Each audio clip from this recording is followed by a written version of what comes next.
تتعلم رسم بس مع جلال.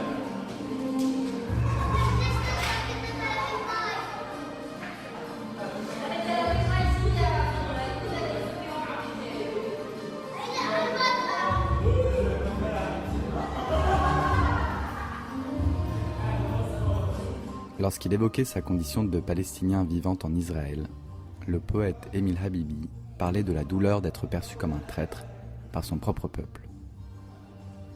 Émile Habibi avait choisi de lutter de l'intérieur. C'est la voie qu'a choisi Yasser, le jeune homme avec qui je m'entretiens aujourd'hui.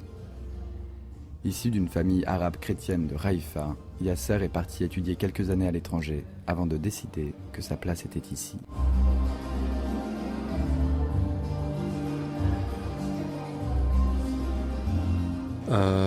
I was born in the city of Haifa, in the north, to a Palestinian Christian family. I went to a Christian Catholic school. I remember when I was growing up in 91, 92, when there was a huge wave of Russian immigrants that came, and my neighborhood, which is predominantly an Arab neighborhood, was populated with Russian immigrants. So they came, they only spoke Russian, of course. But yeah, they became part of the neighborhood. As kids, we would play football together, in the yard, hide and seek or whatever, all children games. But then once you start growing up, you begin to have a different point of view about the immigrations that happen here. I lived abroad for 5 years. I was studying in the United States and in Latin America. And when I finished college, university, I couldn't imagine myself being somewhere else rather than here in Palestine. Because I need this context. I don't think I can do anything that is meaningful without relation to this place. I think our main struggle as Palestinians who are here, actually, and not refugees, is to be here and to produce here and to remain here. Chapitre 1 L'Intifada. For me, the second Intifada was a turning point. I think for me and for many people from my generation, all of a sudden seeing policemen shooting at their own citizens. Many of the people I know were injured or know someone that was shot dead and was killed during the Intifada. So I think for many of us it was a reality check of where we're living, of how integrated we are within the Israeli society. What does it mean to be a citizen of Israel? Why does we start questioning, why does the police kill peaceful Palestinian demonstrators when the same does not happen with Jewish demonstrators? I'm not saying that it should happen, of course, but I think for many people in my generation started questioning our status inside Israel. Chapitre 2 Haïfa. Today it is an Israeli city. There's not a lot to remind you about the Palestinian history of the place, about the Arab tradition and history of the land, basically, and the architecture, etc. Haifa was, the old Arab city of Haifa was entirely destroyed in the 50s by the Israeli authorities. This is what bothers me the most about Haifa, is that you can live there and forget about your history, sort of, and start internalizing colonization, I would call it. I think it's going everywhere, but it's because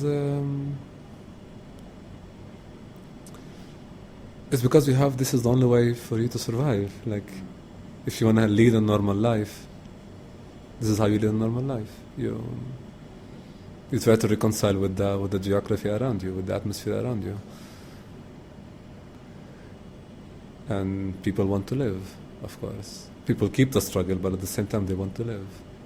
You can go on demonstrations, you can do direct actions, but at the end, if you want to drink coffee or eat your food, you're going to buy an Israeli product.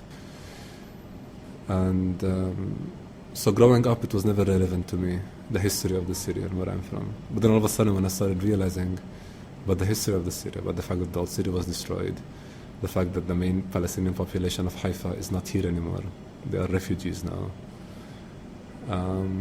you begin to question things that as a child you wouldn't question. Yeah, like what we learn in school is usually, in my case, we study ancient Arab history, not very ancient, but like medieval Arab history, and the history of Islam. And after that, you jump to World War II and the Holocaust and the creation of the Israeli state. Everything that is in between is not relevant. No, in the family, we didn't talk a lot about politics.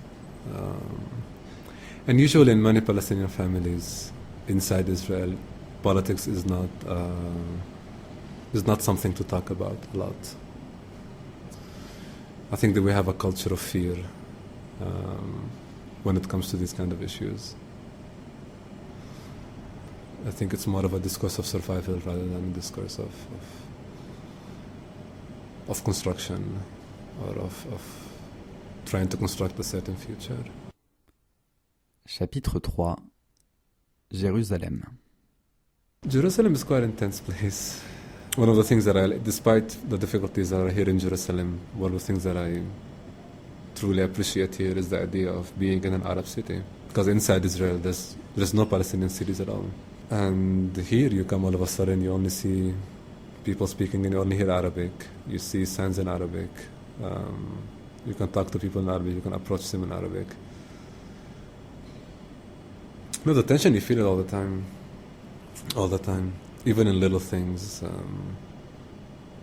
You want to take a taxi somewhere, to give directions to the taxi driver where you need to get or some sort of a mark, if it's not a street and a number. It usually depends if he's an Arab or Jewish, the driver, to know what to say. Also with taxis, it's a big issue here. There are certain areas, Arab areas, that taxi drivers will not go to. So even when you get up on a taxi, you need to make sure if it's an Arab or Jewish. If you want to go to an Arab place, it needs to be an Arab driver so he can drive you there. If it's a Jewish one, he won't go there. Also, every once in a while when I want to go walk inside the old city, I get stopped by an Israeli policeman and ask me for an ID and where you're going, where you're coming from, etc. Because if Haifa you feel like you're a second degree or third degree citizen, here you feel you're completely out of anything that is related to an Israeli institution, anything that is related to the Israeli state. Chapitre 4. De l'autre côté du mur. One thing I remember growing up in Haifa is usually when someone is not dressed very well, he acts in a very vulgar manner, speaks very vulgar words, a little bit dirty, whatever. One of the terms we would use to call that person, we would say the Fawi, like a West Banker. But here in Jerusalem, I'm in a process, I think, of demystifying that, of deconstructing this image, really. It's a very strange relationship. I remember once being in Ramallah and wanted to come back to Jerusalem. So I asked a friend of mine. It was late at night, and I was asking him whether the buses are still running to Jerusalem, and his answer was, well, I see them going to Jerusalem, so they might be still running. And he had this sort of strange look at his face. And it just didn't hit me at the time that I was asking such a basic question, that I'm asking someone that can never go to Jerusalem. So it's a very strange relationship that exists, I think, on any possible level.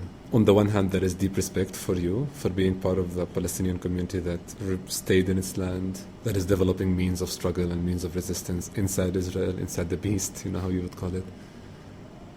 But on the other hand, you are... the privileges that you have are tough to deal with when you're talking to people who do not have them, who do not have these accesses that you have. Chapitre 5. Les Palestiniens et les Israéliens. Because I think that you have a case of colonization, basically. The colonized cannot reconcile with the colonizer as long as the colonizer remains as a colonizer. And this is one of the things that I struggled with a lot in the United States, is try to explain that to people. Like the way people look at us from abroad is that you have this group of Jews and this group of Arabs who just cannot get along and who cannot understand each other, and you just need to come and sort of negotiate and understand each other, and then you solve the problem. But that's not the case. So that's on the one hand. On the second hand, the Israeli society itself doesn't want us as part of it.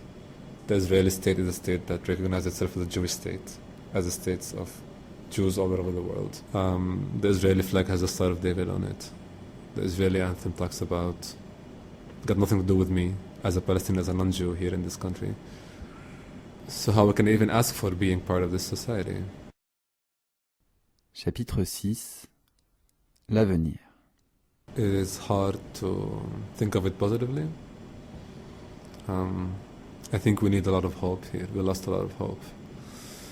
People lost a lot of trust in anything really that got to do with a political process or with a political solution.